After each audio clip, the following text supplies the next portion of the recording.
Allora, lo scopo di questo incontro è concretizzare il gemellaggio delle due petizioni del Comitato ex Umberto I e Comitato ex Orto Botanico. Questa sera Martini non può essere presente perché ha una direzione del partito, ovviamente sapete c'è il discorso elezioni che sovrasta il calendario, però noi qui siamo per altri motivi, non parliamo di questo questa sera, parliamo delle due istanze dell'ex Umberto I e dell'ex Orto Botanico che uniscono la terraferma e la città insulare, perché abbiamo di fronte un'amministrazione comunale che rifiuta ogni dialogo per le istanze dei cittadini, non vuole mediazioni, non vuole dialogo, e quindi noi cerchiamo di dare una risposta anche politica dal punto di vista in senso lato, come cittadini, come comitato, a questa modalità autoritaria della nostra amministrazione Brugnaro. C'è qui con me Davide Ravagnan di Insieme per Venezia e Terraferma, che parlerà appunto dell'istanza dell'ex Orto Botanico. Facciamo il punto della situazione questa sera. Io inizio dicendo che dopo la passeggiata che abbiamo fatto il 7 di maggio, che è stata molto partecipata, c'è stata una risposta dell'amministrazione Brugnaro per bocca dell'assessore al turismo Paola Mar. È uscito un articolo di giornale il giorno dopo che vorrei leggervi, perché lo scopo di questa riunione è aprire il contributo di tutti e tramite anche la documentazione del dibattito fare una sintesi dei vari interventi su questi temi per fare un comunicato stampa e rivolgerci direttamente all'amministrazione per valutare le risposte che ha dato a queste istanze dei cittadini. Quindi io leggo questo articolo, dico cosa ne penso, Davide racconterà la vicenda analoga dell'ex Orto Botanico e alla fine apriremo il dibattito, che verrà documentato appunto da un video, dove alla fine sintetizzeremo queste riflessioni. Quindi una cosa partecipata di tutti. Una piccola nota di servizio: sul tavolo ci sono 3 petizioni, una è quella sul Parco San Giuliano, se volete firmarla, e ovviamente le nostre 2 petizioni, quelle gemellate, ex Umberto I e Comitato ex Orto Botanico. Chi non ha ancora firmato, prima di andare via magari si può fermare per firmare. Allora, leggo l'articolo. Il comune non comprerà l'area dell'ex ospedale. L'ex Umberto I appartiene alle banche e noi come amministrazione non siamo affatto d'accordo con l'idea di acquistarlo. Mica siamo sviluppatori di aree. Taglia corto l'assessore al turismo Paola Mar per bocciare l'idea lanciata dal Comitato Umberto I nella passeggiata di protesta di martedì pomeriggio in centro a Mestre. Impensabile che il comune compri quelle aree.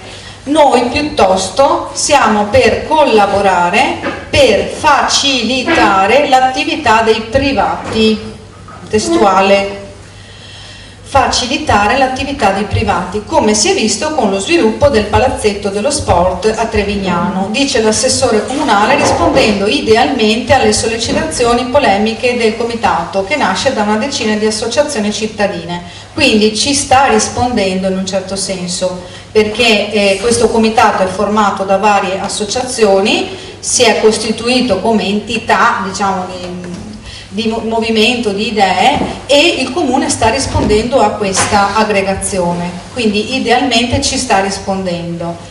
Insomma, la giunta Brugnaro non intende mettersi di traverso alla vendita da parte del tribunale fallimentare a privati dei 4 ettari dell'ex ospedale, abbandonati da oltre un decennio. L'area che la DNG aveva acquistato dall'azienda sanitaria per 52 milioni oggi è svalutata e ne vale al massimo 15. L'ultima parola spetta ai creditori del fallimento DNG.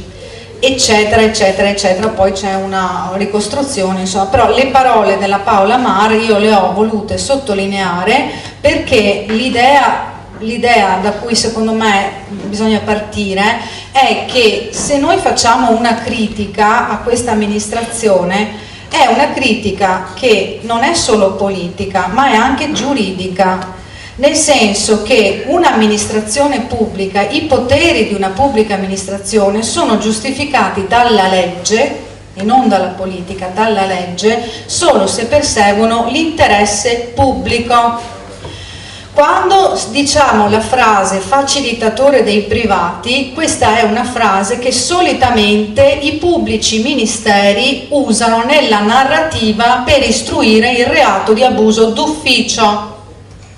Questo vorrei sottolineare, che non si tratta soltanto di un discorso politico, ma di un discorso giuridico, nel senso che ogni pubblico potere è giustificato legalmente e non serve essere principi del foro per sapere queste cose, non serve essere avvocati, perché ieri si discuteva anche con Michele Boato e Stefano Boato di questo tema e dicevano ci vorrebbe un avvocato che non è escluso, potrebbe anche essere una strada, ma al di là degli avvocati, al di là dei principi del foro, i cittadini possono legittimamente invocare la legge, perché non siamo prima della rivoluzione francese in cui il potere veniva gestito da un re in senso arbitrario, siamo in uno stato democratico dove il potere amministrativo è governato dalla legge e l'unica giustificazione al pubblico potere è l'interesse pubblico. Se tu mi dici io sono un facilitatore dei privati, vuol dire che tu non stai perseguendo l'interesse pubblico e stai usando il tuo potere per favorire poche persone determinate a discapito della collettività. Questa è la critica da cui io partirei, che è una critica prima di tutto giuridica, ma anche politica ovviamente. E penso che noi tutti abbiamo il dovere di farci sentire come cittadini su questo, anche perché se ci sarà un'alternativa a questa amministrazione, dovremo dire a tutte le forze politiche che governano che il potere non può essere usato contro la collettività, per interessi privati, perché questa è una cosa gravissima. Poi l'idea che un'area come l'ex Umberto I sia indistintamente di proprietà delle banche senza neanche capire che è fatta da una molteplicità di elementi, c'è un parcheggio, c'è un fiume che passa, anche il fiume è delle banche, i padiglioni non vengono nemmeno nominati, cioè c'è un'idea di pubblica amministrazione che è totalmente arbitraria. Quello che è successo con l'ex orto botanico è ancora più emblematico del modo autoritario di gestire la pubblica amministrazione. E adesso lascerei la parola a Davide. Buonasera. Allora, voglio avvisarvi in anticipo che sono qui a nome del gruppo Insieme per Venezia e Terraferma e non a nome del gruppo degli abitanti dell'orto botanico, perché sembra che nessuno di loro si sia presentato. Noi abbiamo seguito la cosa raccogliendo anche a nome loro un numero consistente di firme e vi posso, per chi non c'era a quella riunione che è stata convocata a San Leonardo qualche settimana fa, vi posso sviluppare più o meno qual è la situazione e quali sono le similitudini fra questo caso e il caso dell'Umberto I, e secondo me le similitudini sono parecchie. L'orto botanico è una struttura ottocentesca di pregio che più o meno negli anni 50 è stata abbandonata dalla pubblica amministrazione, era gestita da dei privati in nome per conto della pubblica amministrazione e solo recentemente è stata individuata come spazio verde eventualmente utilizzabile per servizi in funzione scolastica, quindi palestre e quant'altro. Il proprietario dell'area qualche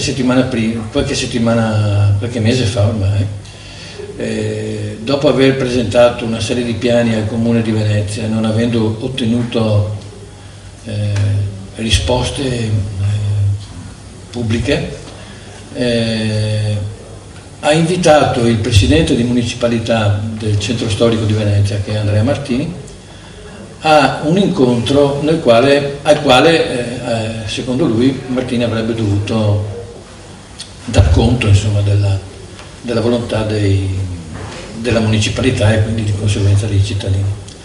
Naturalmente Martini, prima di andare a questo incontro, ha provveduto a convocare questa assemblea molto partecipata, fra l'altro, che si è svolta a San Leonardo, e in contemporanea, il giorno nel quale era stata convocata l'assemblea, ha ricevuto dei plichi contenenti una serie di piani urbanistici che probabilmente, perché Andrea ha detto che non l'ha aperta per scaramanzia e non l'ha più aperta poi dopo quello che è successo, dove presentava appunto le sue intenzioni di utilizzo dell'area.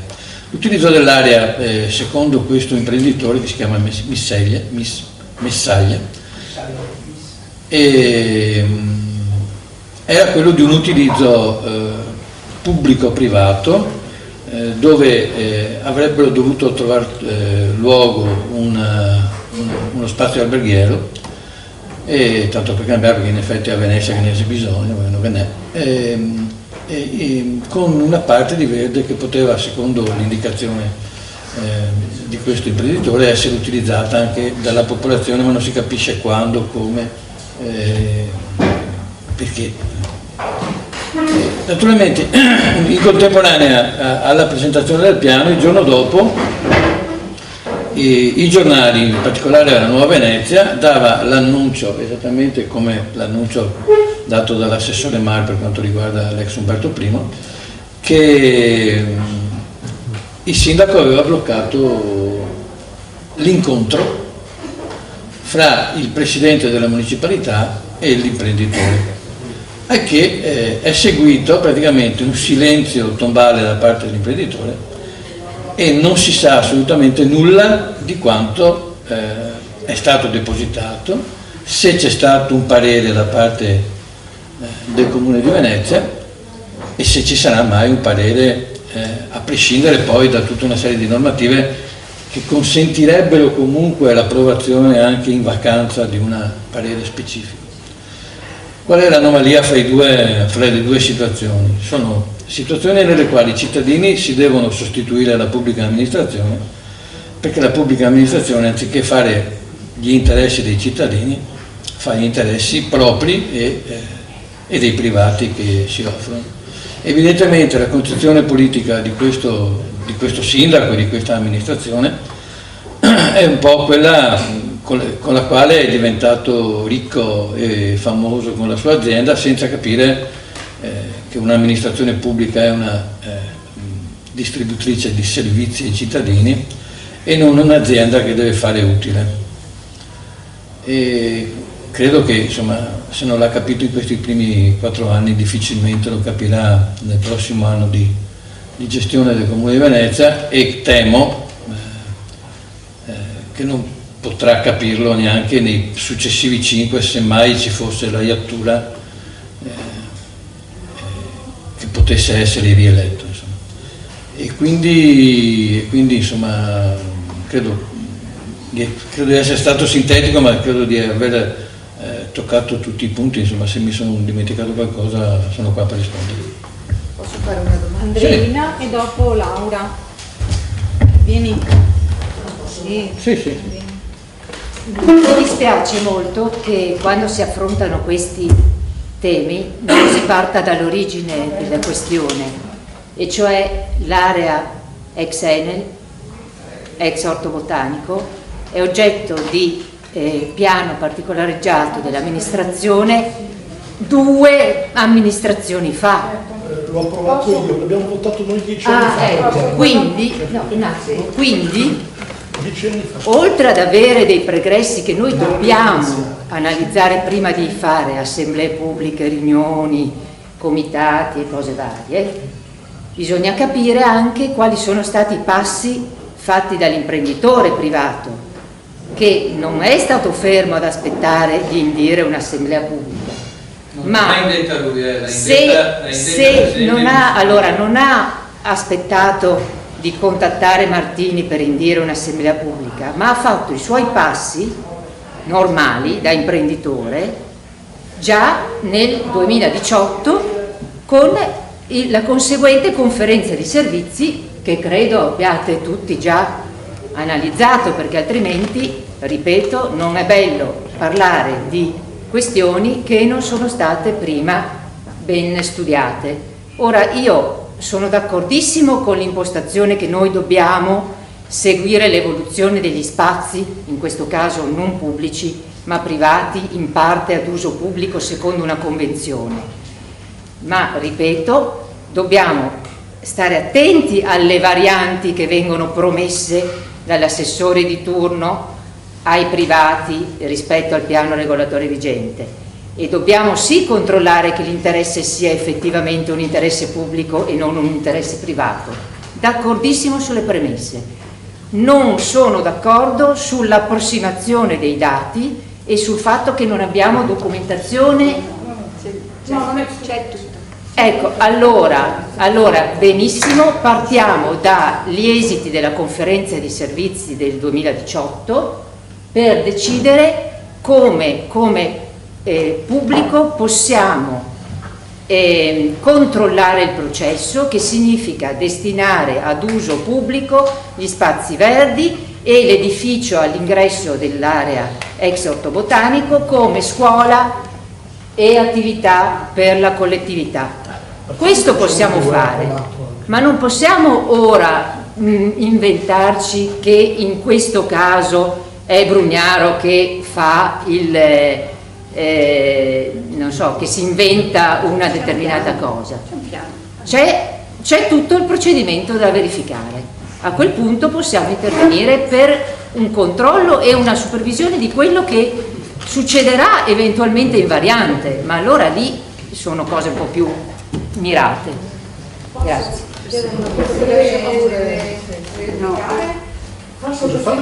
Mi scuso, sì, sono arrivata in ritardo. Vuoi venire qui? No, vai, che è quello che sa tutto. No, non è che so tutto. Allora, mi scuso intanto di essere arrivata in ritardo. Io sono Anna Messini, sono della municipalità e ho seguito questa cosa in vista dell'assemblea che abbiamo organizzato a metà aprile a San Leonardo. A me piace partire così da lontano che quando parto addirittura dall'orto napoleonico, quindi adesso mi dispiace, non ho sentito quello che Davide ha detto. Ovviamente la questione parte molto da lontano, l'area non è più pubblica dal 1878, quindi chiaramente stiamo parlando di un'area privata. Un'area privata, quindi non ripercorriamo tutte le tappe, ma la questione pubblico-privato su quello spazio è una questione che si è risolta malamente, naturalmente, nell'800, così malamente che... C'era una gestione privata comunque a uso pubblico. No, mi ricordo sì, aspetta, no, non so, per difetto professionale, così, mi piace andare molto indietro, comunque era uno spazio, come tutti sapete, conventuale, che è stato soppresso da Napoleone ed è diventato un'istituzione pubblica molto importante, che era l'orto botanico annesso al liceo di Santa Caterina, futuro poi liceo Foscarini.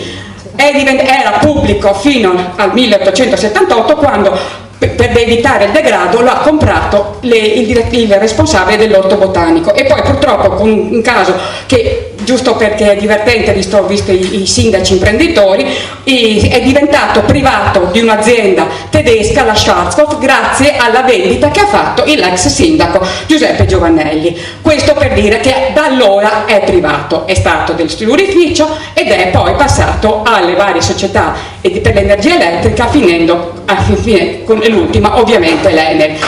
È interessante perché è un caso tipico di trasformazione della città. da spazi conventuali come erano durante la Repubblica a luogo pubblico, a valenza pubblica importante, considerata istituzione significativa, a spazio industriale nella fase del secondo Ottocento in cui si immaginava di avere un'idea industriale all'interno della città d'acqua, e poi adesso. Allora c'è ovviamente questo Piruea in vista della vendita, in funzione dell'alienazione. Nel 2003 l'Enel ha trattato con il comune in un primo cambio di destinazione d'uso, residenziale, che è quello attualmente in vigore, perché è stato anzi riconfermato il 13 marzo di quest'anno dall'attuale amministrazione, perché quel Piruea era in scadenza. In base a quell'accordo c'era un uso residenziale e già lì si era posta la questione, perché uno è l'uso pubblico e l'altro è quanto è edificabile, qual è la parte di spazio pubblico, qual è la funzione che si avrà della parte edificata, se residenziale o turistico alberghiera, e anche qual è la volumetria, che è il terzo aspetto che mi sembra da non sottovalutare se si immagina che non serva costruire di più di quanto attualmente è costruito. Quindi già il Piruea del 2003, che Enzo ricorda e che la municipalità aveva visto, che appunto approvata in una fase in cui si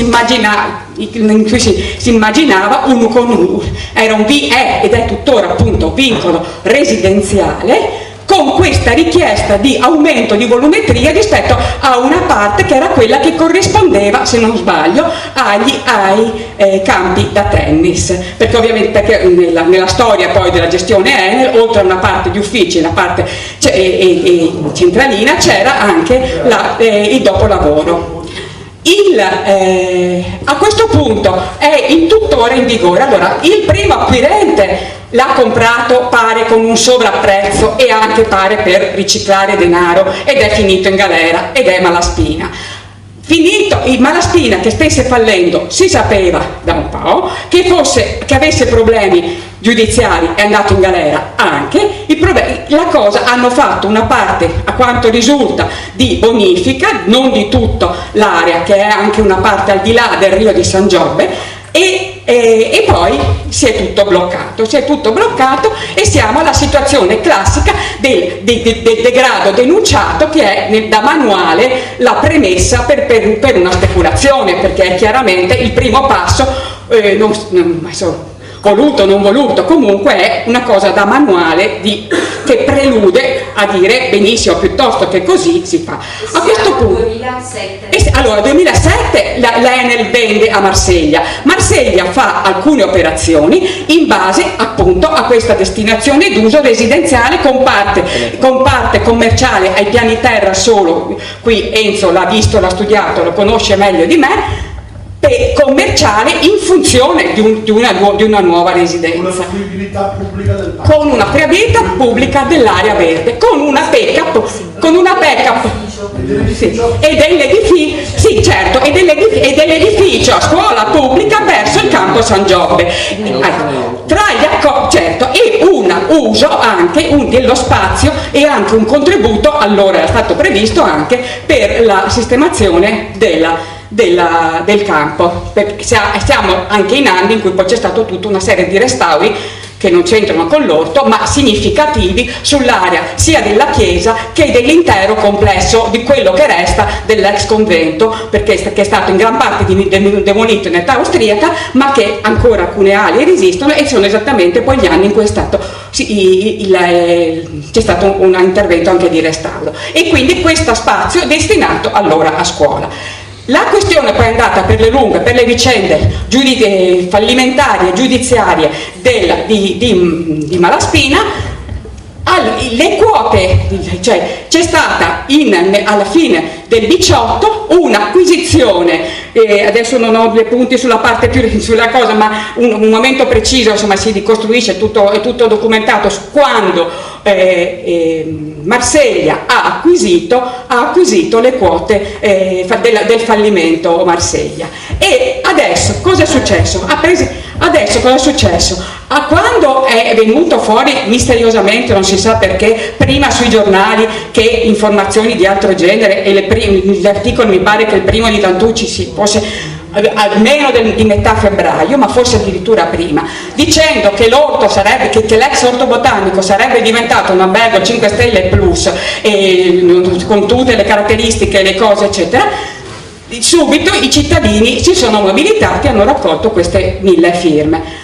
E la municipalità ha in toto appoggiato questa iniziativa e ha immaginato un momento di riflessione pubblica, che è quella di cui facevamo riferimento, di metà aprile a San Leonardo. I giorni prima di questa assemblea, il Marsiglia appunto ha chiesto a Martini un incontro e ha depositato ufficialmente il progetto, che era apparso sui giornali con descrizioni dettagliate, rendering e quant'altro, l'ha depositato ufficialmente, cosa posta certificata, il 16 aprile al comune e l'ha mandato in copia alla municipalità, al presidente. Quindi ufficialmente depositato, e la cosa era che fino al giorno prima, anzi il giorno stesso, con un accesso agli atti dal comune, adesso Andreina saprà più di me sulle conferenze dei servizi, ma da un accesso agli atti hanno detto che in comune non risultava nulla. Questo ufficialmente, che non risultava nulla.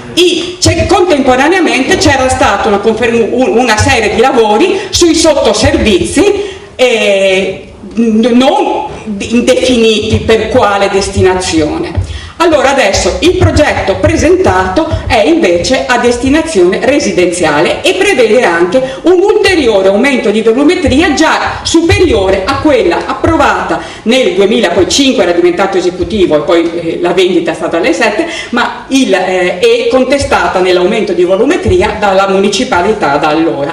Quindi si prevede un ulteriore aumento e si prevedono queste 230 stanze, tutti gli spazi di spa, ristorante, piscina e quant'altro, e l'uso pubblico di un'area verde, dicendo ricostruzione dell'ex orto. Quindi attualmente la cosa è questa, e per farlo ovviamente serve una nuova delibera del Consiglio Comunale con una variante del piano regolatore rispetto a quello vigente. Da qua le discussioni che hanno detto noi degli ufficiali che dicono che non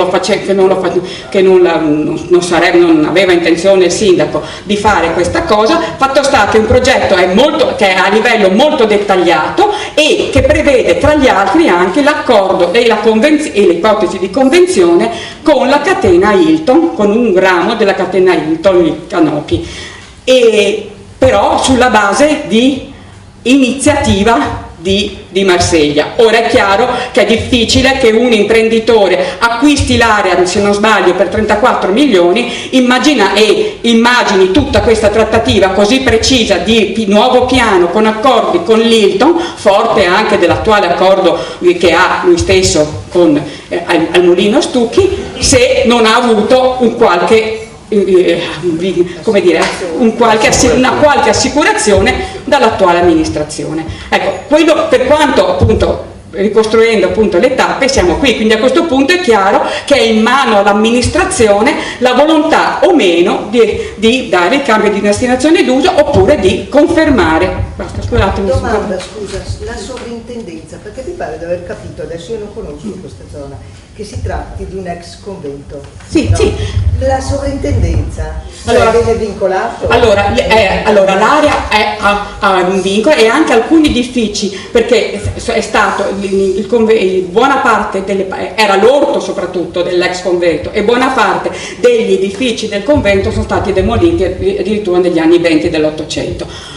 E 21-22, però molti edifici, anche di quelli industriali, sono attualmente vincolati, per cui già il progetto credo che debba tener conto che alcuni edifici non sono vincolati. È chiaro che le condizioni di degrado, oltre ad aver degradato la parte verde e vegetale, ha anche degradato quello che resta degli edifici, soprattutto questi industriali, e per giunta comunque l'aumento la costruzione, insomma, poi evidentemente il passaggio esecutivo, nel momento in cui c'è, normalmente se non sbaglio, ma l'Andreina è più brava di me, ci sarebbe prima il primo passaggio sulla sovrintendenza, il primo passaggio è la variante urbanistica che deve votare il comune, poi arrivano i progetti che devono essere presentati per l'autorizzazione della sovrintendenza. Quindi è chiaro che anche sul terreno della sovrintendenza penso che si debba agire, perché è un'area che ha un'importanza storica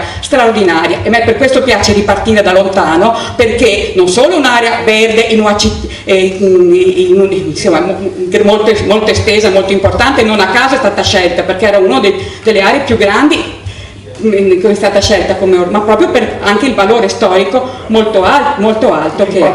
Il problema è quello a Venezia, il problema a Venezia è quello, è sulla sovrintendenza, perché voi avete, tra virgolette, la fortuna di essere tutelati in questo senso, tutelati anche nel caso di degrado, perché non c'entra niente, non c'entra niente il degrado, allora viene il privato a Venezia, centro storico, e mette a posto tutto. No, perché anche in caso di degrado a Venezia bisogna rispettare dei vincoli. Questo vi chiedo. Adesso io non conosco questo posto qui, mi interessa, sarebbe bello poterci andare, poter capire anche meglio come stanno le cose, perché non ho capito bene convento, ex convento, di che convento si tratti, se di San Giobbe o di Santa Caterina, non ho capito bene.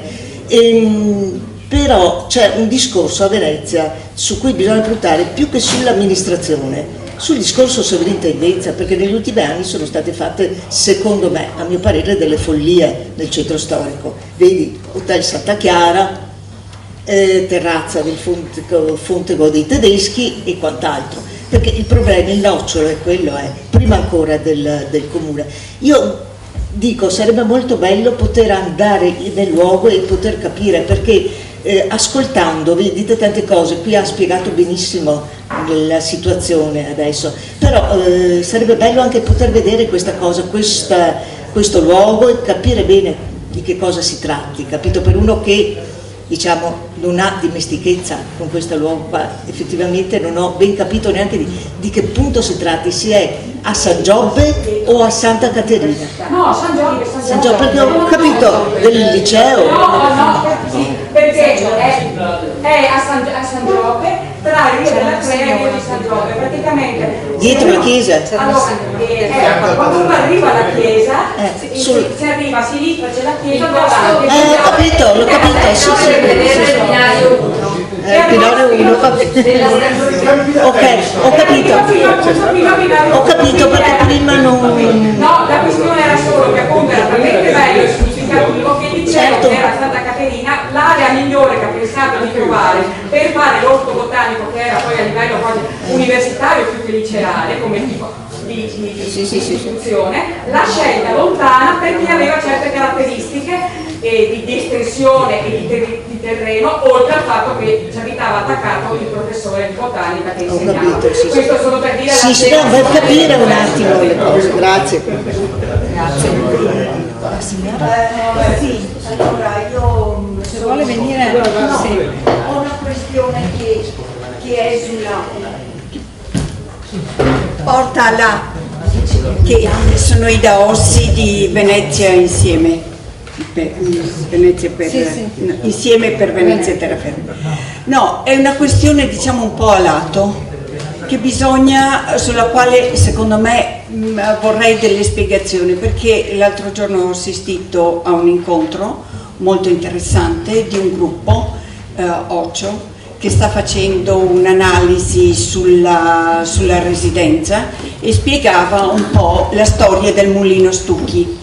Allora Mulino Stucchi, Caltagirone riesce ad avere il cambio di destinazione d'uso in cambio di acqua marcia, in cambio di appartamenti di residenza convenzionata eccetera. Questa lui ha avuto, purtroppo gli hanno dato il cambio prima che facesse effettivamente le altre cose che aveva, che erano legate a questo. Però c'era un vincolo, cioè lui poteva avere, c'era una convenzione, quindi lui era vincolato a fare questa residenza pubblica. Caltagirone fallisce, Caltagirone vende a Malaspina, oneri e onori, perché l'ho chiesto anche l'altro, oneri e onori ma anche oneri. Malaspina vende poi calabrese, dranghettista, sì, perché è stato poi messo in galera per questo, che aveva non soltanto comperato l'Hilton ma anche l'Hotel Sagredo e anche gli orti, tutta l'area degli orti. Malaspina a questo punto fallisce e vende a Marsiglia. Marsiglia acquisisce l'Hilton, ma deve, secondo me, o secondo spero anche diciamo tutti, deve anche accollarsi gli oneri legati a quella vendita.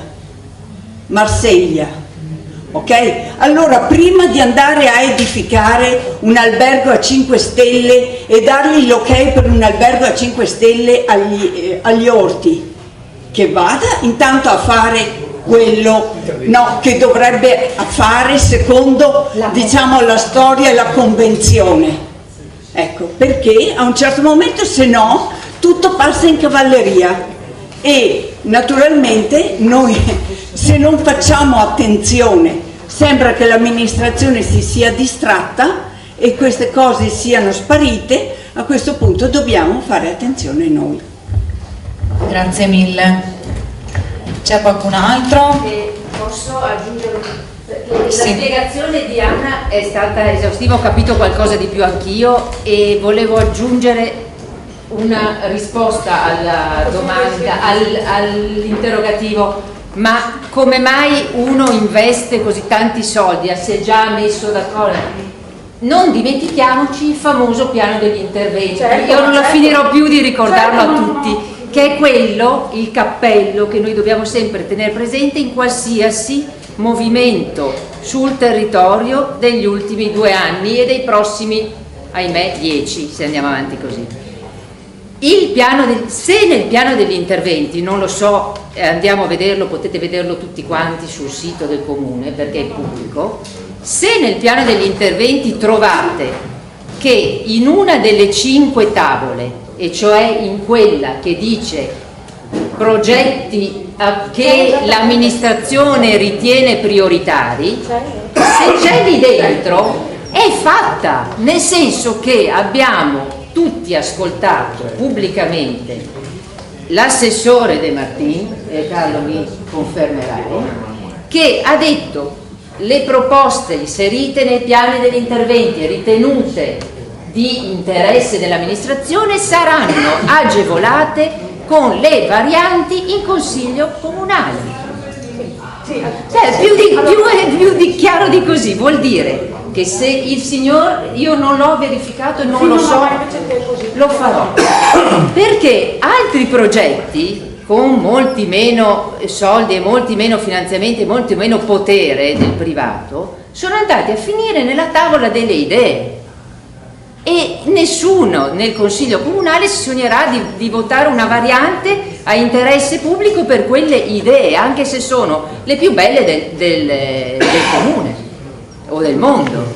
Quindi vi invito tutti quanti a ritornare al piano degli interventi, perché è inutile che ci focalizziamo sui vari piccoli, importantissime cose ma sempre puntuali, quando c'è un piano degli interventi che sta decidendo l'urbanistica di tutto il territorio per i prossimi 20 anni ed è legittimo perché è stato pubblicato, ha ricevuto le osservazioni, ha avuto la risposta alle osservazioni, è entrato in vigore e ora passa in varianti, a colpi di varianti in consiglio comunale dove c'è la maggioranza assoluta, io non so più come dirlo, in tutte le ma per questo che c'è questioni. la protesta popolare, no? Ma la protesta popolare non si può fare sul il singolo, tra l'altro non ho capito perché il privato, pur avendo già fatto i suoi passaggi, diciamo,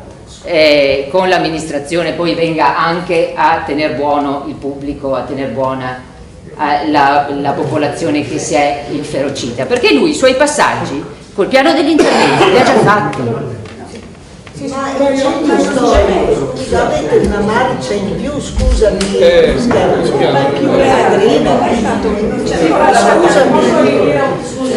Faccio un momento di sintesi prima di dare la parola a Ian. La presentazione di questo progetto, infatti, in questa parte, no, è stata presentata esattamente al piano degli interventi, con le modalità di piano degli interventi. Per giunta, siccome è contraria, perché il piano di interventi non dice che deve essere fatto un albergo, dice che nelle aree nelle quali si può intervenire e nelle quali si chiedono le volontà di intervenire e di presentare progetti, ma non dice non dice per fare un albergo, ovviamente, dice quella è l'area per cui si interviene. Allora loro l'hanno presentata come piano degli interventi. Per giunta l'hanno presentata in modo tale che hanno risposto punto punto alle ragioni di dare una deroga a questa delibera, diciamo la farlocca, che è della cosiddetta blocca alberghi in centro nella città antica, nei 6 sestieri, che è ovviamente, lo sappiamo, una delibera che non serve assolutamente a niente, perché dice salvo deroghe che do, e dice salvo 1, 2, 3, 4, l'utilità pubblica, i nuovi posti di lavoro, che sia una struttura qualificata, che aumenti la qualità dell'aria e anche tutto l'insieme. Il documento col quale Marsiglia presenta questo progetto si riferisce esplicitamente alla delibera e punto per punto risponde come risponde in utilità pubblica, e risponde in utilità pubblica calcolando il debito che ha pagato che Malaspina aveva, che ha saldato il debito di MUE e di IRPEF e di quello che era, non so, che non ha pagato, le operazioni di urbanizzazione che stai parlando del beneficio pubblico monetario, del beneficio, ha calcolato quello che ha già dato, ha fatto tutta una stima precisa di qual è il valore, quale sarà il valore e qual è la percentuale e qual è il beneficio pubblico che dà, più quello monetario in opere e in denaro. Quali sono invece l'utilità pubblica rispetto alla riqualificazione dell'area, qual è l'utilità pubblica rispetto all'occupazione, e precisamente facendo riferimento, come dicendo ci sono tutte le condizioni per cui ci può essere la deroga alla delibera che sappiamo fasulla del 2017. Per fare un momento di sintesi, da quello che ho capito io, stiamo parlando di situazioni, ovviamente c'è chi ne sa più di me nello specifico, però di situazioni in cui il privato entra comunque in convenzione con l'amministrazione, ma non c'è niente di male in questo, nessuno mette in discussione il fatto che un'area, che potrebbe anche essere quella dell'ex Umberto I, abbia una, perché se il privato acquista noi non è che possiamo ovviamente opporci a questo, però una visione pubblica e anche di convenzione con i privati che devono avere comunque a mente l'interesse pubblico, perché se io do qualcosa a un privato, il privato in cambio mi deve dare qualcosa. Da quello che ho capito io in questa vicenda invece il privato ha preso e basta e non ha restituito niente secondo le norme e le delibere che sono state fatte dall'amministrazione. Questo in soldoni ho capito io.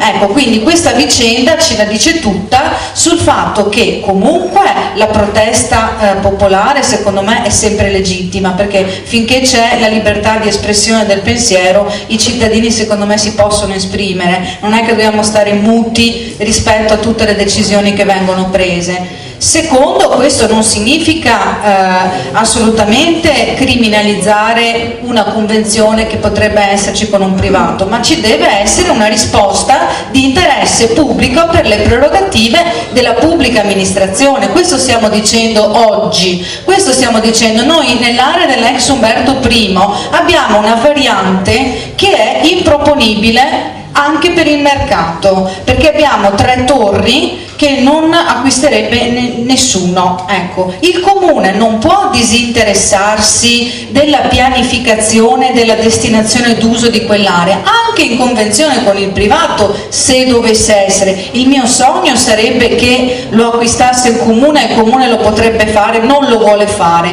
però anche se ci fosse un privato bisognerebbe disegnare un senso a quell'area. Questo stiamo dicendo oggi, non stiamo dicendo che sono tutti criminali, stiamo dicendo che un'amministrazione seria non può non avere nessun dialogo, nessuna mediazione. Anzi, nella vicenda dell'ex orto botanico l'amministrazione pubblica ha impedito un dialogo tra lo stesso privato, che stava in quel momento manifestando una buona volontà, in un certo senso, che magari non soddisfava gli interessi completamente, ma una buona volontà nei confronti dei cittadini, è stato bloccato dal sindaco. Cioè, questa è la cosa grave che noi stiamo dicendo. Cosa significa impedita una buona volontà? Non ho capito. Da quello che ho capito io, correggetemi se sbaglio perché non sono ferratissima sull'ex orto botanico, il privato, questo Marseglia, aveva aperto il dialogo con i cittadini.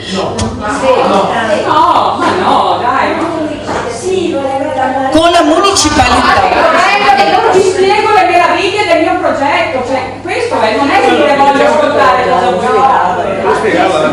Comunque avrebbe spiegato, insomma, voglio dire. Aveva chiesto un incontro, cioè perché bloccare questo passaggio? Cioè questo è il punto. Scusami, però ho l'impressione che stiamo mettendo insieme due vicende completamente diverse. Nel caso dell'Umberto I, tu hai un'impresa che ha fatto i conti, che non ci sta il valore economico, un'area che si è oggettivamente deprezzata e voi state elaborando una proposta da fare all'amministrazione comunale di fronte al fatto che quell'area venduta per 100 oggi vale 30, scusate, sto mettendo cifra a caso, 50, quindi.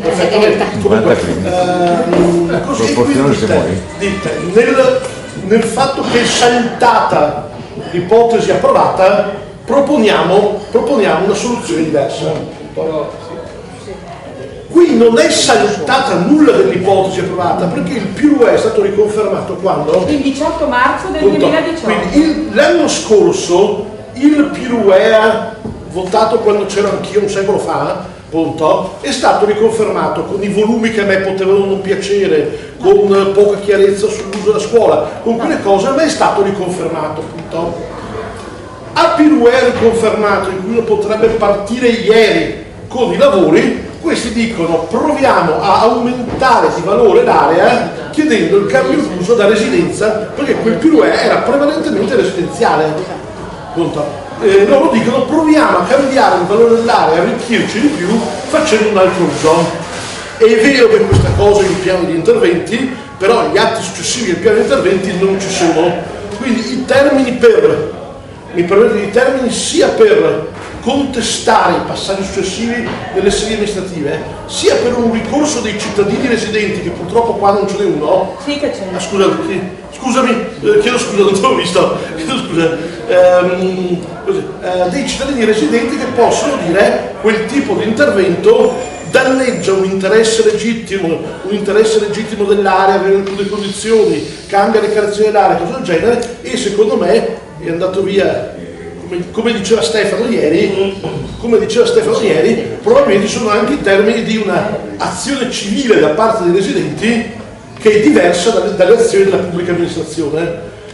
L'imprenditore, quando è scoppiato il bubbone, ha reso pubblico e protocollato quello che probabilmente aveva già discusso senza protocollarlo prima in tutte le sedi riservate del caso, ha solo affrettato la protocollazione di una cosa che già aveva contrattato con la pubblica amministrazione nelle segrete stanze, nelle stanze riservate, l'ha presa e protocollata per dire guardate che c'è, non è una battuta di Tentucci sulla nuova e questo e quell'altro, punto. Non è che ha aperto un'interlocuzione, purtroppo non ha aperto nessuna interlocuzione, ha semplicemente reso pubblico lui prima che gli altri glielo chiedessero una cosa che avrebbe prima o poi, che lui sperava fosse resa pubblica un minuto prima dell'approvazione del Consiglio Comunale. E non adesso.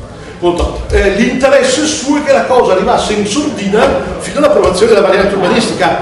Siccome sulla nuova scoppia il bubbone, siccome gli abitanti protestano, allora dice: ah, scusate, non ha interloquito, non vuole cambiare il progetto, non sta chiedendo a qualcuno di correggere il progetto, l'imprenditore, sta solo chiedendo che venga approvato e mettendo le pezze necessarie perché non gli facciano casino. Cioè, voleva spiegare quanto di utilità pubblica c'era, di quanto sarebbe stato bello l'ex orto botanico aperto al pubblico, e il passaggio che riduce da 10 minuti, da 15 minuti a 7 minuti, il passaggio dal Ponte dei Tre Archi alla stazione, perché è previsto anche un passaggio che attraversa, eccetera. Cioè, voleva spiegare quanto di utilità pubblica, a parte il monetario, c'è nella riqualificazione. E tenete presente che da quando fu approvato il Piruè adesso, la viabilità di quella zona è completamente modificata, perché è stato fatto il ponte Solesina, è stato aperto il percorso per l'area Saffa che una volta non si passava,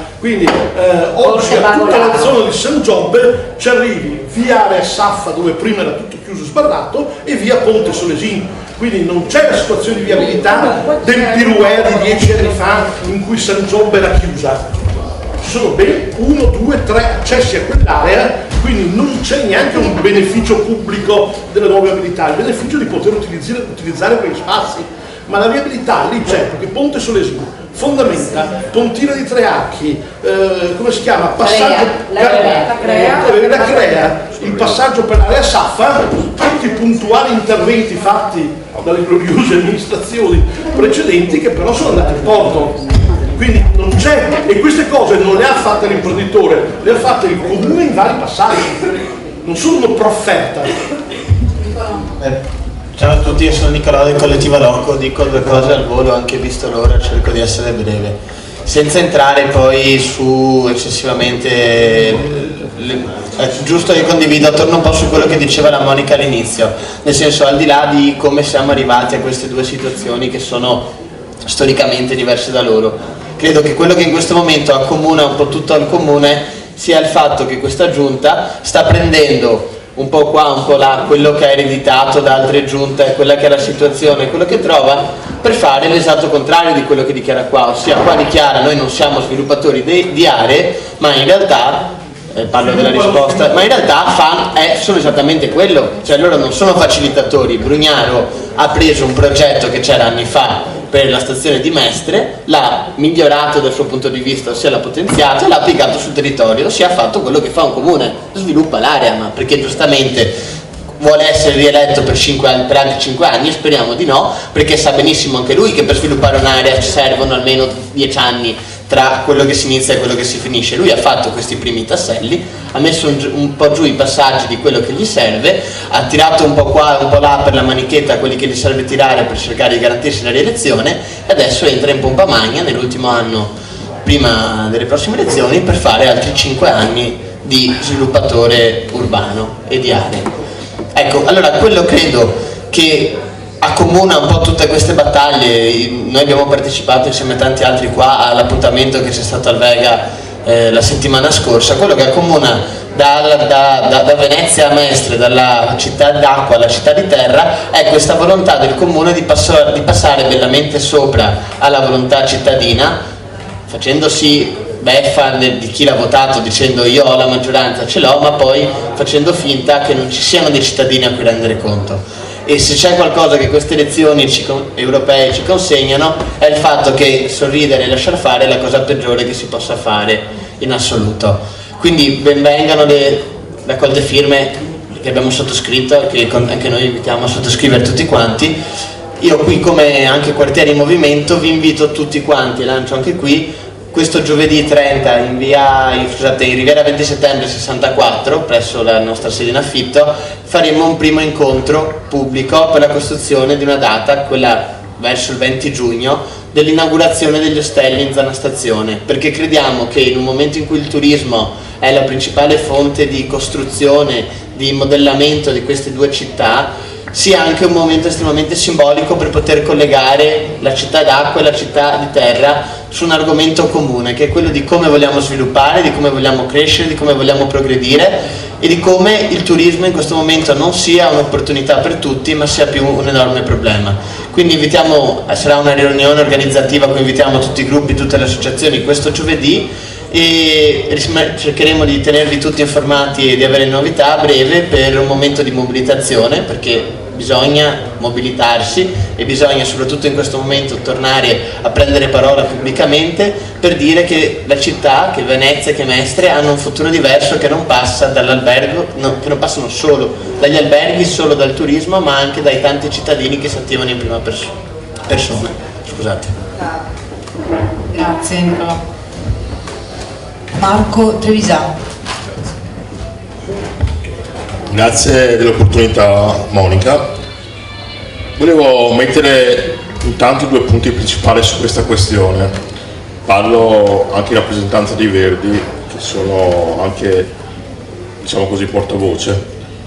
Sulla questione del sia l'ex Umberto I che l'orto botanico, è evidente a tutti, credo, che non c'è la volontà politica da parte di questa amministrazione, perché l'ho provata anche sulla mia stessa pelle, di non prendere in considerazione la volontà cittadina su alcune questioni, e la vedo anche per quanto riguarda Piazza Donatori di Sangue, dove c'erano cittadini che dicevano che non volevano quella spazzatura interrata, robe così, se ne sono fregati altamente, soprattutto la Zaccariotto, e tantissime altre questioni sul territorio. Si può fare una scelta: o lo scontro duro e forzato, che comunque ha portato comunque dei risultati di consapevolezza cittadina, a mio parere, perché molti cittadini sono interessati di questo tema e anche sui social hanno protestato, l'ha presa anche a prendere firme e così via. Oppure potremo tentare di invitare un rappresentante della giunta comunale qui da noi e spiegare le nostre motivazioni, magari anche portando diversi cittadini e facendo vedere che siamo in tanti a pensare che anche se le cose già decise si possono cambiare, perché il valore del cittadino e il bene pubblico viene prima di molti interessi speculativi della città. Per quanto riguarda la mia esperienza personale, io racconto che con l'aiuto di Giorgio Ragazzoni, anche se faceva parte del centrodestra, e come indipendente al tempo ho avuto a che fare con la riqualificazione di una zona di Campalto, che era praticamente la fontana, che era un'opera del centro-sinistra, come tante opere del centro-sinistra. Ha fatto le cose ottime e positive, ma ha fatto anche delle cose negativissime. Siamo andati continuamente a riprendere la Zaccariotto anche nei social, finché non è stata cambiata l'opera. È stata cambiata nonostante che la Zaccariotto ci abbia detto 8.000 euro sono spesa eccessiva, pensate, per una fontana, quindi bisogna un po' stare attenti a quello che dice il comune, perché esagera sempre sulle spese. I soldi ce li hanno sicuramente, poi li utilizzano chissà per cosa. E la mia proposta era quella di un'assemblea cittadina dove veniva votato il progetto, e la Zaccariotto se n'è ampiamente fregata e ha fatto un progetto che voleva lei, tralasciando la qualità del progetto e così via. Quindi, oltre a invitare uno della giunta, io penso che la Zaccariotto sia la più qualificata in questi termini, anche se adesso è stata votata in opposizione a San Donà, non so se lo sapete, quindi fa il doppio lavoro praticamente, è un po' qua un po' là. Però bisogna invitarla, esporre i nostri problemi e seguire fino alla fine, anche se l'opera poi verrà realizzata a favore dei cittadini ma non va bene, contestarla comunque. Quindi continuare a vigilare, come ha fatto Monica fino adesso, portandoci a parlare a gruppi diversi, associazioni, partiti, e anche vigilare fino alla fine. Questo secondo me sono 2 caratteristiche importanti che il gruppo deve seguire. Un altro punto fondamentale è: ci saranno le amministrative tra poco. Se queste erano le giunte precedenti, dobbiamo ripartire secondo me dal basso con coraggio e cercare di mobilitare più gente possibile alla vita politica cittadina con noi, e quindi non più scelte prese dall'alto, ma far forza il fatto che servono un rappresentante che per una volta riesca a mettere in comunità, diciamo così, i valori di Venezia e di Mestre a livello cittadino. Tutto qui, grazie. Grazie mille. Avrei piacere di sentire... c'è qualcuno che deve parlare? È arrivato Martini. Ah, è arrivato. Piero intanto. No, vieni qua perché c'è il problema del video. C'è il problema del video. Perché dobbiamo documentare. Non avevo cose molto importanti da dire. No, perché? Avevo solo una raccomandazione. Io credo che noi, per diventare interlocutori, dobbiamo creare condizioni diverse di quelle che abbiamo creato con i nostri rapporti con la comunicazione e con la stampa. Dai media il comitato è diventato il comitato che vuole realizzare un'area verde in quella zona. Io credo che molto più forte potrebbe essere una definizione, una descrizione dell'obiettivo che ci poniamo, che è un obiettivo di evitare una speculazione edilizia, di creare le condizioni perché quell'area, che aveva una volumetria adeguata ai 50 milioni e passa di euro di costo del terreno alla data dell'acquisizione da parte della società per la vendita dell'USL, oggi è diventata un'area che vale 5 volte meno, e 5 volte meno quei volumi su un'area con un valore così ridotto diventa automaticamente un'operazione speculativa. Quindi l'obiettivo di andare a trattare, dire all'amministrazione che se non tratta è in qualche modo complice di un intervento che ha questo odore, credo sia una opzione dal punto di vista della comunicazione che noi non dobbiamo perdere. Dobbiamo utilizzare la cosa che non è stata fatta fino ad ora. Per quanto riguarda il Comune, al di là del fatto che il potere contrattuale ce l'ha in ogni caso, anche se le destinazioni d'uso sono già definite, perché i volumi dovranno essere messi in discussione anche dalla proprietà nuova stessa, perché sono di dimensioni tali che credo una residenza di quelle dimensioni non sarà realizzabile. Ma non solo, ci sono da definire ancora le proprietà relative agli immobili classificati e le proprietà che sono delicate, nel senso che se non vengono acquisite dall'amministrazione rimangono sulle spalle del privato che deve destinarli a servizi pubblici. L'operazione, quindi carte per una trattativa in comune da aprire ne ha, quindi lavorare in questo modo con una comunicazione calibrata credo possa essere opportuno. E c'era lui dopo e dopo. Se c'è una cosa credo che insegna questa serata è il fatto che bisogna essere ben documentati sull'argomento, no? Perché senza documentazione, senza storia non si riesce ad andare avanti a fare progetti reali. Sul discorso che facevi tu all'inizio di questione giuridica, personalmente la trovo un po' tirata per i capelli, cioè un'amministrazione, al di là di chi sia Brugnaro o qualsiasi altro, ha giuridicamente e da un punto di vista legale tutto il diritto di scegliere, perché è stata votata da cittadini, che poi noi non siamo d'accordo, è stata votata, sì, ma quell'area purtroppo prima di tutto è privata, è un'area chiaramente deprezzata, è un'area che dovrà subire grossi cambiamenti in qualsiasi ci investa, sia che ci investa, che sarebbe la cosa migliore, il comune, sia che ci investa un privato, perché ad esempio, ne parlavo proprio in questi giorni, non sono più pensabili aree commerciali. Fino a poco tempo fa si è costruito pensando l'abbiamo detto 20 giorni fa proprio in questa sala, pensando a costruzioni, piani di abitazione sotto commerciale, gallerie commerciali. Oggi il commercio è in una fase di mutazione tale per cui avremo ben pochi spazi alla fine di questa mutazione che saranno ancora utilizzabili per il commercio, che dovranno cambiare anche quelli d'uso, quindi pensare a un'area dove era immaginato qualcosa di commerciale in questo momento, e vale sia per la stazione, vale sia per i pili, vale sia per quadrante di Tessera, è pura follia, perché ormai il commercio sta prendendo una certa strada e non cambierà con tutta probabilità. Quindi quello che bisogna vedere, se riusciamo a convincere il comune, la cosa migliore, se no altrimenti bisogna con il privato che ci sarà discutere su una opzione che mantenga una fruibilità pubblica. Io faccio spesso un esempio, la Certosa, che è privata, però ha una fruibilità pubblica molto interessante, molto bella. Cioè è un esempio ovviamente con le dovute differenze. Non è privato, no, non la struttura è pubblica, è privata, quella del metro di Venezia.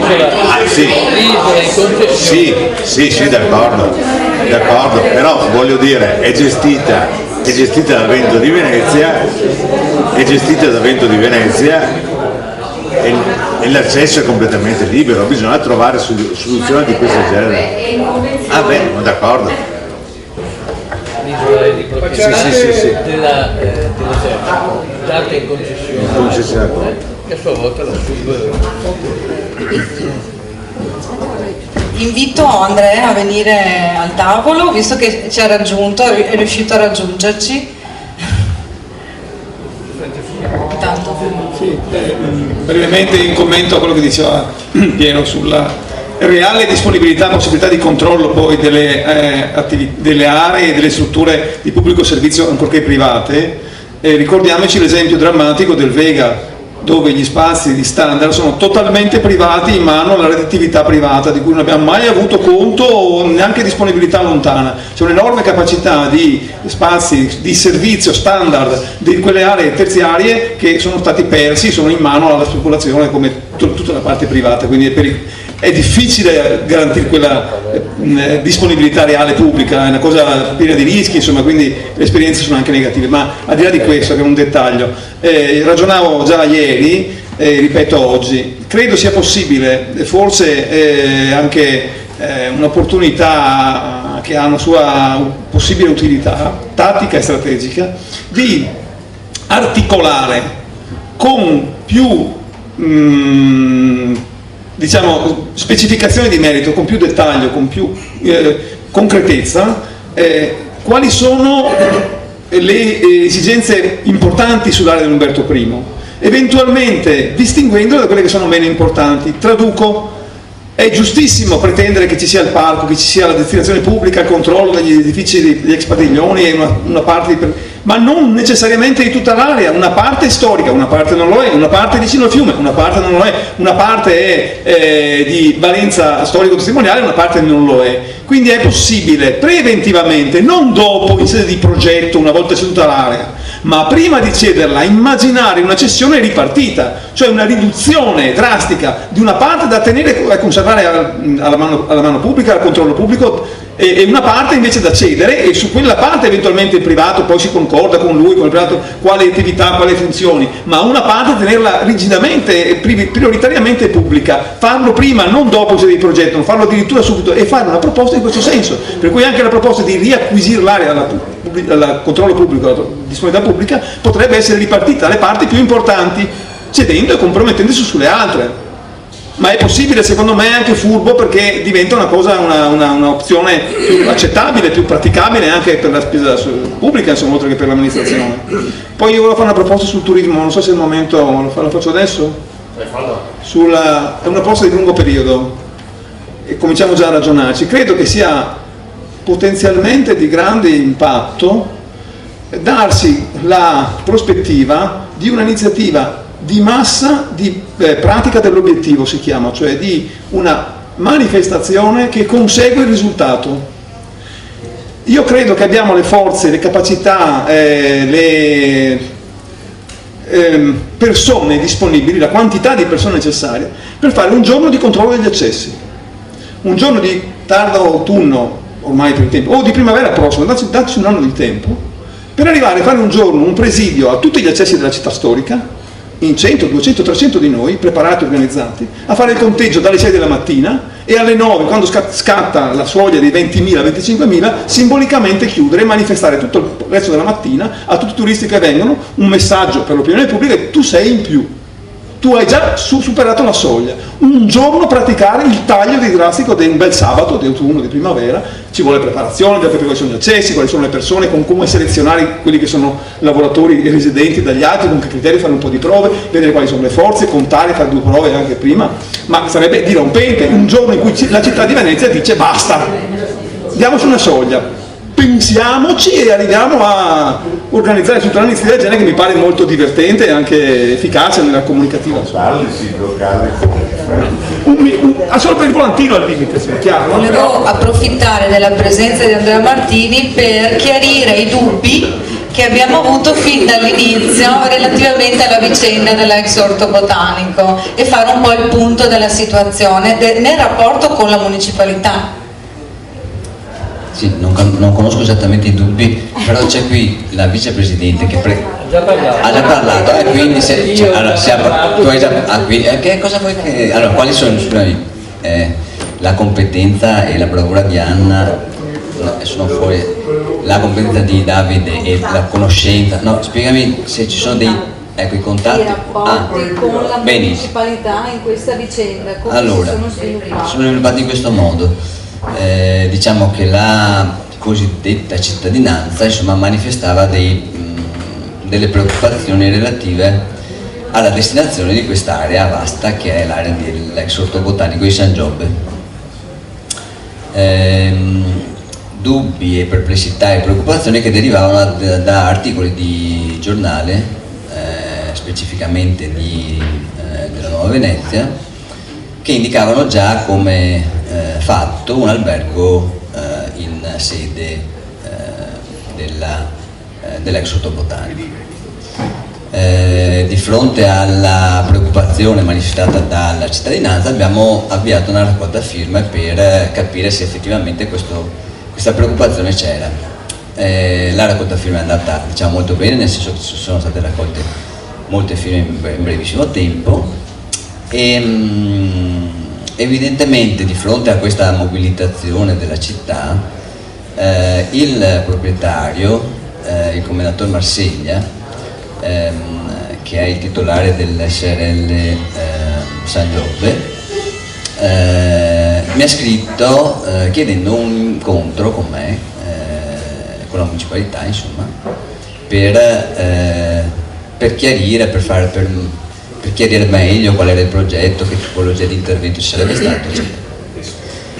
Di fronte a questa richiesta personale rivolta al presidente di municipalità mi sembrava inopportuno incontrarlo subito, insomma mi sembrava più corretto ascoltare più voci e quindi abbiamo fatto insieme appunto a Anna, insieme alla municipalità, insomma abbiamo indetto un'assemblea pubblica sul tema. C'è stata una grande partecipazione, ci sono stati vari interventi di vari soggetti cittadini, Università Ca' Foscari compresa, però contestualmente lo stesso giorno dell'assemblea è arrivato anche un plico, o meglio un pacco, non bomba ma un pacco di dimensioni notevoli con tutta la documentazione del progetto con foto, rendering eccetera del progetto di questo hotel, di questo Hilton Canopy che dovrebbe essere sostanzialmente fatto, costruito. La cosa singolare è quello che è successo, già questo è abbastanza singolare, ma quello che è successo dopo è anche abbastanza singolare, nel senso che sempre attraverso un organo di stampa e sempre in questo caso la Nuova Venezia, sostanzialmente, perché a quel punto io ho risposto a questo commendator Marseglia, ho detto bene, abbiamo incontrato la città, adesso abbiamo un po' tutto lo spettro delle opinioni e delle idee, adesso l'incontro si può fare. C'è stato invece appunto, sembra perché io non ho nessun atto che il sindaco sia intervenuto direttamente sulla cosa, però diciamo sempre organi di stampa, insomma la Nuova Venezia, ha sempre affermato, cioè, c'è un articolo che dice che Brugnaro ha bloccato questo tipo di incontro. Di fatto non ho più avuto notizie del commendatore Marsiglia, quindi di fatto adesso siamo in una situazione di stand by. Le operazioni, cioè, abbiamo comunque un'altra puntata che però non dico adesso perché sennò le puntate se si svelano. Diciamo che comunque i contatti sono stati questi: il proprietario, municipalità, comune, perché naturalmente questo plico che è arrivato poi in municipalità l'ha portato l'ufficio urbanistica del comune o IGT del comune, quindi è evidente che prima era arrivato là e poi è arrivata qua. Allora il dubbio di fondo, ma credo sia emerso anche quello che avevano detto credo Davide e Anna, è: ma possibile che uno che investe un po' di cifra non abbia la certezza o comunque buone probabilità che quello che è il suo progetto vada in porto, e cioè che ci sia un cambio di destinazione d'uso votato in Consiglio Comunale che ammetta e che permetta questo cambio? Ecco, il dubbio sostanzialmente l'avrete capito che è questo. Non so se ci ho risposto a qualche cosa. Grazie. Per fare il punto della situazione e anche per rispondere a certe critiche, noi non stiamo dicendo che l'amministrazione comunale non può prendere delle decisioni, sarebbe assurdo pensare a una cosa del genere, nessuno fa questo passaggio. Sto solo dicendo che quando l'assessore Paola Mar dice noi siamo i facilitatori dei privati, non è una risposta corretta e non è il modo di rispondere alla cittadinanza. Non c'è un dialogo e soprattutto non c'è trasparenza, come abbiamo sentito dalla vicenda Martini, cioè il fatto che vengano fatti determinati progetti, prese queste decisioni nell'assoluto silenzio, senza dialogo, senza trasparenza, non è un modo di gestire democratico e legittimo. Questo si mette in discussione. Nessuno dice che l'amministrazione è criminale, stiamo dicendo che dire di essere i facilitatori dei privati non è assolutamente opportuno dal punto di vista giuridico, visto che l'amministrazione pubblica deve fare l'interesse pubblico. Anzi, noi invitiamo e potremmo invitare un rappresentante della pubblica amministrazione, perché le idee, come il nostro amico Gianfranco Vecchiato ci ha sempre seguito, le idee e le possibilità dell'area, anche con la presenza del privato, perché noi non possiamo impedirlo alla fine, no? Ecco, è un'area privata, purtroppo. A me piacerebbe che l'acquistasse il comune, che ci facesse un parco, ma non è che lo posso impedire se succede diversamente. Ma anche se acquista il privato ci deve essere una pianificazione e una modifica di quella variante che vuole quelle cubature edilizie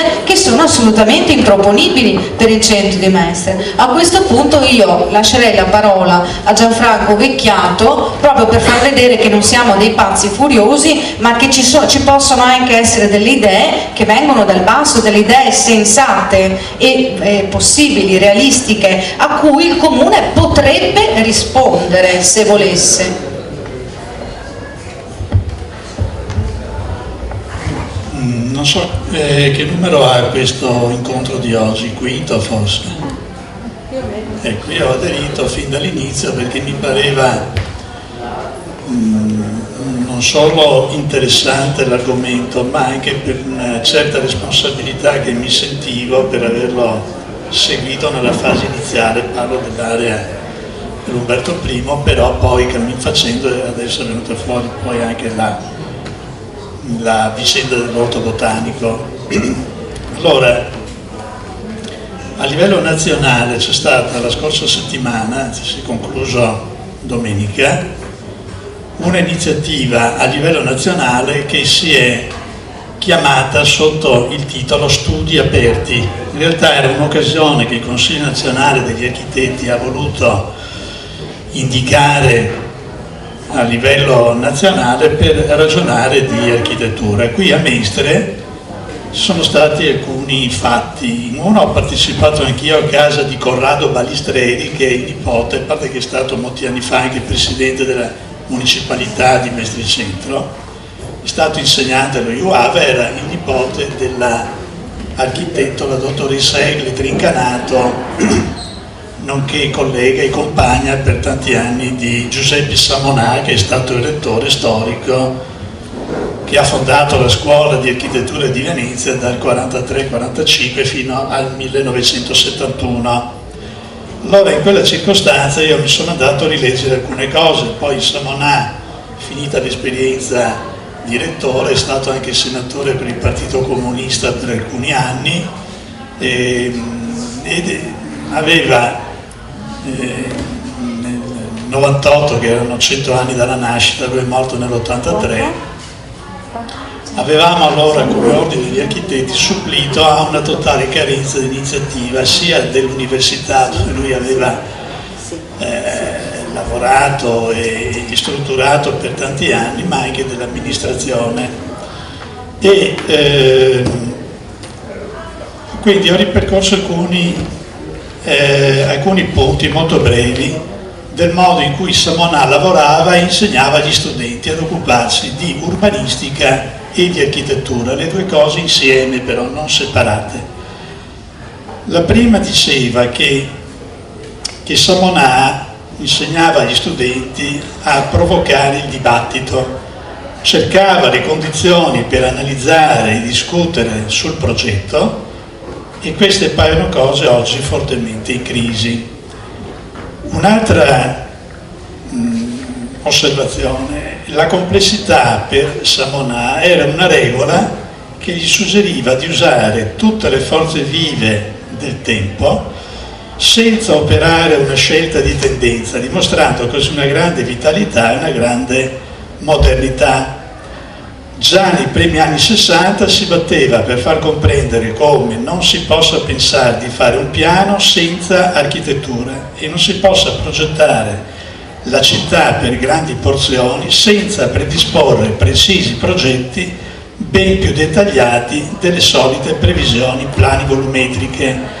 E a proposito dei piani, allora lui era contrario sul fatto che si scindesse la disciplina insegnata agli studenti di architettura, che allora era insieme con l'urbanistica, separandola e creando una laurea in urbanistica staccata da quella di architettura. Sosteneva questo: il piano urbanistico oggi parliamo degli anni 60, 60-70, il piano urbanistico oggi non si realizza mai così come l'hai pensato, a parte se bello o brutto.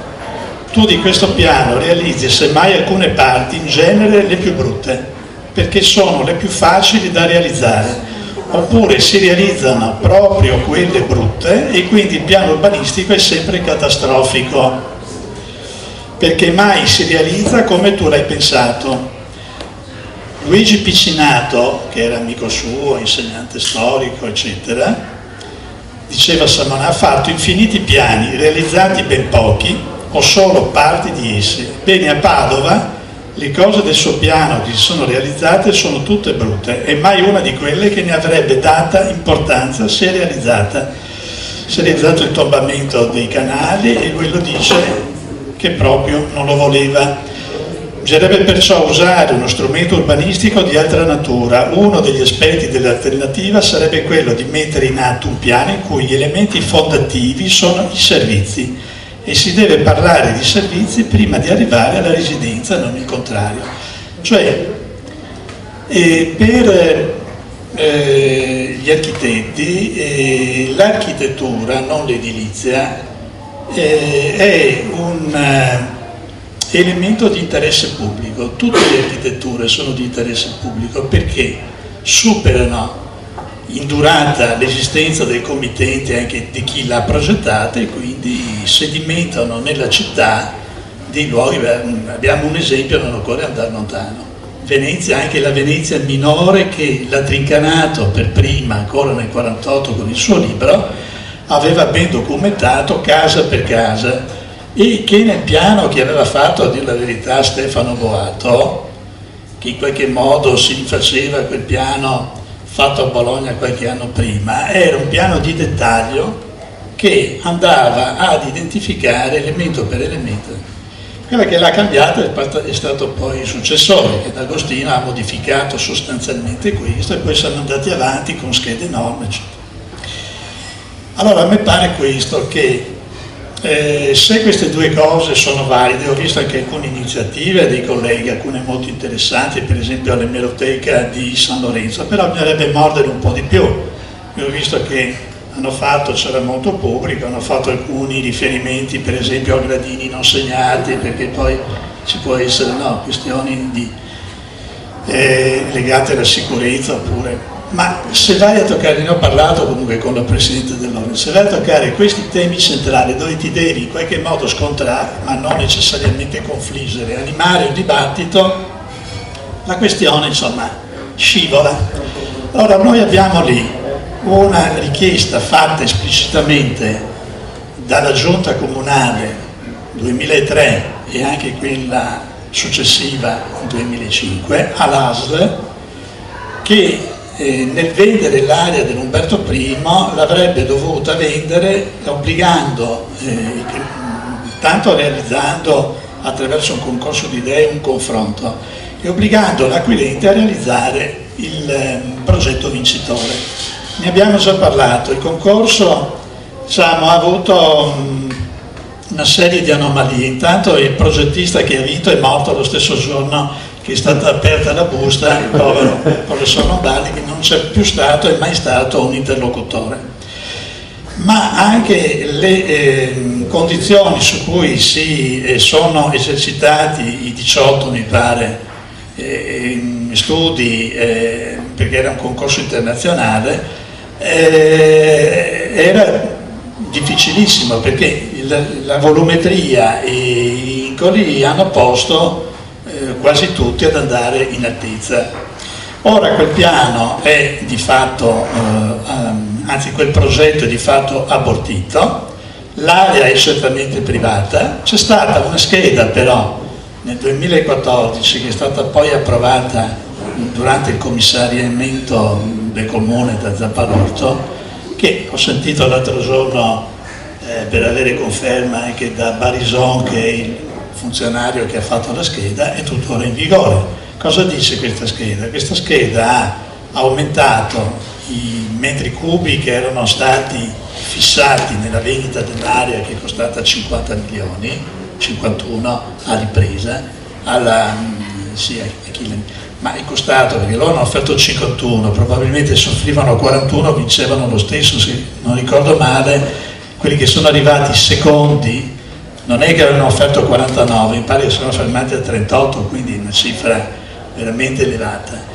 Ecco, nella crisi che ormai era evidente che andava avanti anche per lo scoppio della bolla immobiliare, l'amministrazione nel tentativo di cercare di uscire dall'impasse aveva aumentato, diciamo, le cubature, mettendo però come condizione che questo aumento delle cubature era l'equivalente economico per il trasferimento dei 3 padiglioni vincolati, eccetera, all'amministrazione comunale. Allora, attualmente la situazione è questa: i padiglioni non sono ancora passati formalmente all'amministrazione comunale, anche se per essere valida la scheda devono passare, perché altrimenti il privato avrebbe avuto tutti i metri cubi. Lì, come diceva mi pare anche Francesco, c'è un problema. Se l'amministrazione trovasse difficoltà non solo, da quello che abbiamo capito, nel voler acquisire l'area e trasformarla, questo hanno detto di no, ma non so perché poi hanno fatto rispondere in questo caso alla Marche e assessore al turismo e alla cultura, anche, non so. La cultura ce l'ha a Brugnaro. Allora, al turismo, mentre avrebbe dovuto magari rispondere De Martini. Ma il vero problema è che poi girano delle voci, cioè ci eravamo lasciati l'altra volta che, da quello che si leggeva sui giornali, la commercialista che ha in mano diciamo, il fallimento, avrebbe dovuto sentire questi proponenti ai primi di maggio.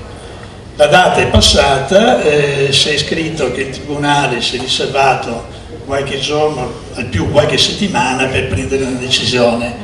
Peraltro, a quello che a me risulterebbe, ma è tutto ufficioso, chi ha potuto dare un'occhiatina nello studio di dove si elaborano i progetti da parte di questi ipotetici proponenti, perché potrebbe anche non essere così, pare abbia visto una grande struttura commerciale, così come prevista dalla scheda, circa 16.000 metri quadrati, poteva essere 8 più 8, ma insomma sono 16.000, e un po' di case attorno, magari certamente in classe A, tutto del genere.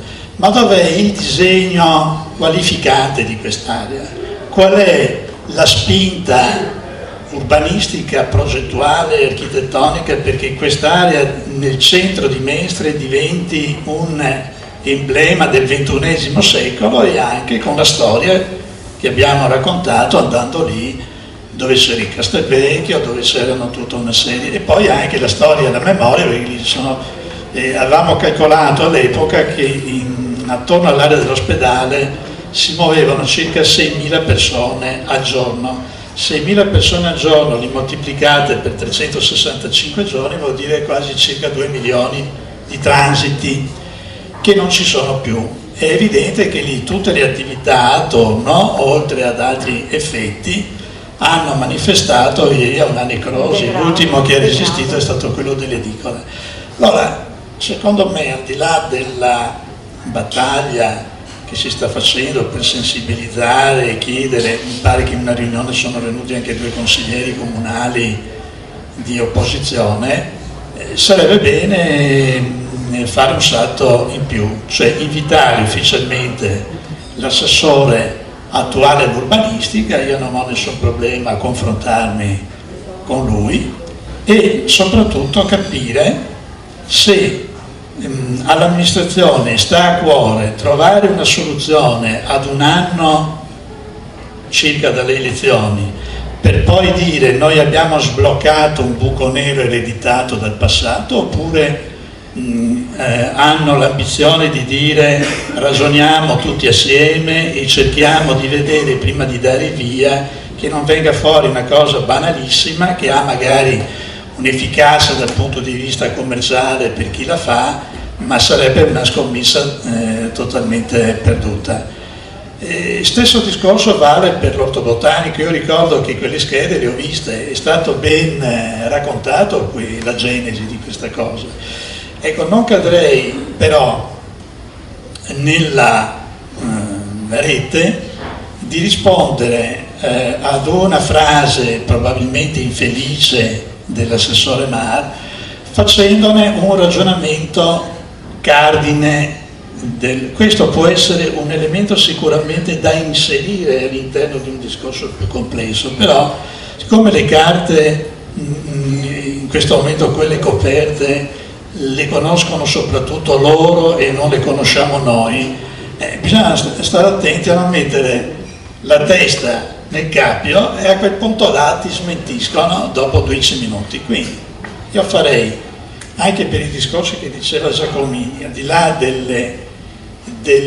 di quello che sta avvenendo nel piano complessivo, avete letto che anche davanti alla rampa cavalcheria progetto Ikea di un altro albergo, stiamo parlando di alberghi non di 40-50 ospiti, parliamo di centinaia, 7.000 posti auto. Adesso, da quello che si è capito, le ferrovie finora non hanno dato il consenso, perché ritengono che la linea sia già intasata, ad una spola navetta nel treno, per cui la CTV sta cercando, annaspando, di aumentare gli autobus, però c'è un limite. Se noi tutti andiamo, finita la serata, andiamo in un caffè e ne ordiniamo uno, va bene, se ognuno ne ordina 5 dopo non so cosa succede, quindi la quantità è saltata. Il piano degli interventi, l'amministrazione si può rifugiare attraverso tutta una serie di elementi che hanno la loro valenza dal punto di vista giuridico, però siamo sono passati da 59 a 19, quanti anni sono? Sono 60, no? Ecco, siamo nel 60° del piano regolatore di Mestre e anche di quello di Venezia. E non sarebbe male se con l'occasione si facesse un po' il quadro, per quello che conosciamo, di cosa sta determinando questo processo di trasformazione molto rapida di alcune zone della città.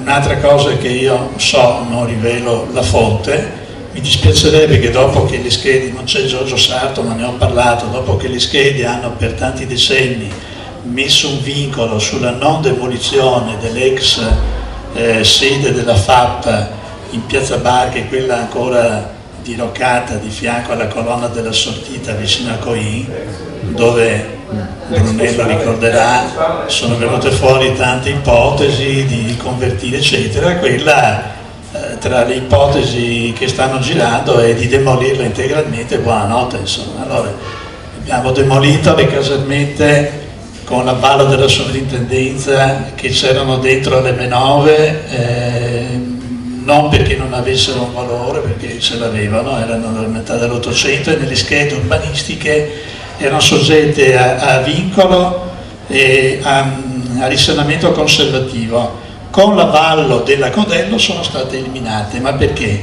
Perché dovevano scavare sotto e quindi dovevano trovare, insomma è tutta piena così mezza, no? Siccome è poca roba è brutto, butta via perché tanto non serve. Se su questo i cittadini non distratti oppure tutti quelli che si sono messi in movimento riusciranno ad aprire anche un dialogo concreto con l'amministrazione per vedere fino in fondo come è successo a Martini, si era messo l'imprenditore, gli ha mandato furbescamente il progetto e dice vengo a illustrare. A questo non andava bene, ma insomma sappiamo perché.